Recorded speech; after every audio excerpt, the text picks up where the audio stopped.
He looks where I'm afraid to look.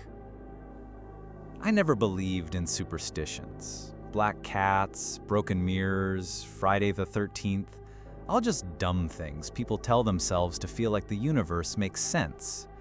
That was before the cat showed up.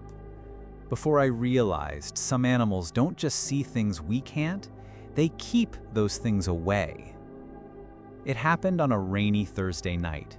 I was sitting on my couch, half watching a crime documentary, when I heard a light tapping on my front door. Not a knock, just this faint, rhythmic sound, like someone scratching wood with a fingernail. I opened the door expecting maybe a delivery package being battered by the wind.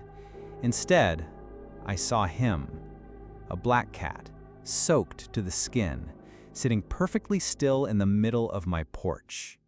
He didn't shiver, didn't meow, just stared at me with the brightest green eyes I'd ever seen.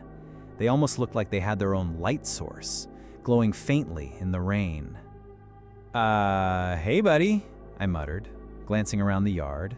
No collar, no sound except the rain.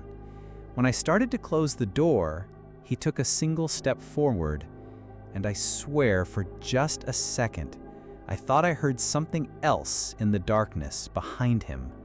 A whisper, low and sharp, like a word spoken underwater. I'm not a cat person, but I'm also not the kind of person who leaves an animal out in a storm.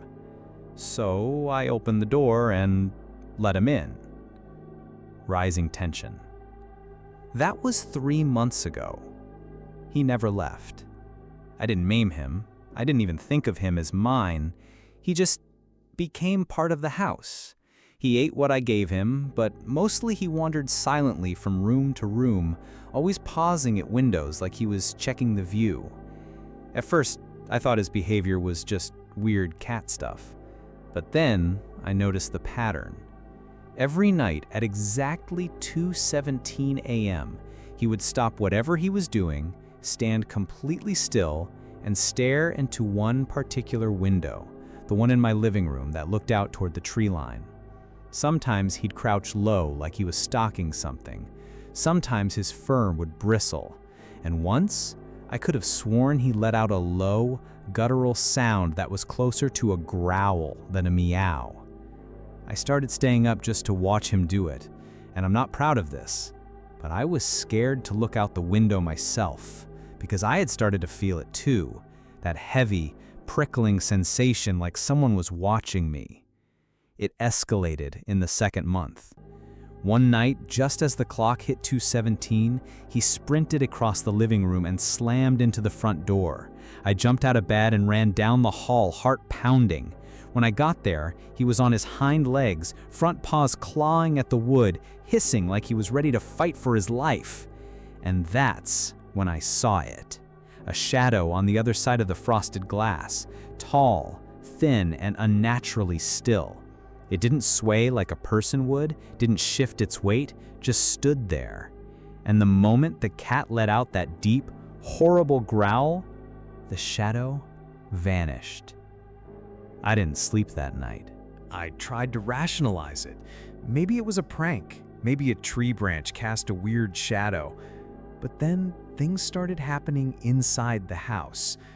I'd be sitting in the kitchen and hear something scraping in the walls. A whisper would float down the hallway when I knew I was home alone. Once I woke up to the feeling of cold air on my face and found my bedroom door wide open, even though I'd locked it. Each time I'd find the cat sitting nearby, eyes fixed on something I couldn't see. And each time the air felt heavier, like the space itself was bending around us. By the third month, I stopped wondering if the cat was here to live with me. I started to realize he was here to guard me. From what, I wasn't sure, but I was starting to get the feeling it wasn't human. The breaking point came last week. It was raining again, just like the night he showed up. The power had gone out an hour before, and I was sitting in the dim glow of a candle when I saw the cat suddenly freeze. His tail puffed up, his ears went flat. 2:17 a.m. This time, instead of going to the window, he stared directly at the hallway that led to my bedroom. My skin prickled. I turned my head, and my breath caught. At the far end of the hallway, there was something standing in the dark. It was taller than any person I'd ever seen, its head nearly brushing the ceiling. Its body was impossibly thin, its limbs too long. And worst of all, where its face should have been, there was nothing but a smooth, pale surface. It didn't move toward me. It didn't need to. Because as soon as I saw it, my chest tightened, like all the air had been sucked out of the room. The cat took a single step forward and made that same low, primal growl I'd heard before. The thing twitched, just once, and then melted backward into the shadows, until there was nothing left but darkness. I couldn't sleep for 2 days after that. I kept the lights on, I locked every door and window, but deep down, I knew it didn't matter, because whatever that thing was, it didn't need to come through the door. It could be anywhere it wanted. And that's when I realized the most terrifying part. It wasn't here for me, not originally. It was here for the house. I think the cat knew. I think that's why he came in that first night. Not because he needed me, but because I needed him. Last night, I woke up at 2:17 a.m. The house was silent, too silent. I glanced toward the foot of my bed where he usually slept, empty. My stomach dropped.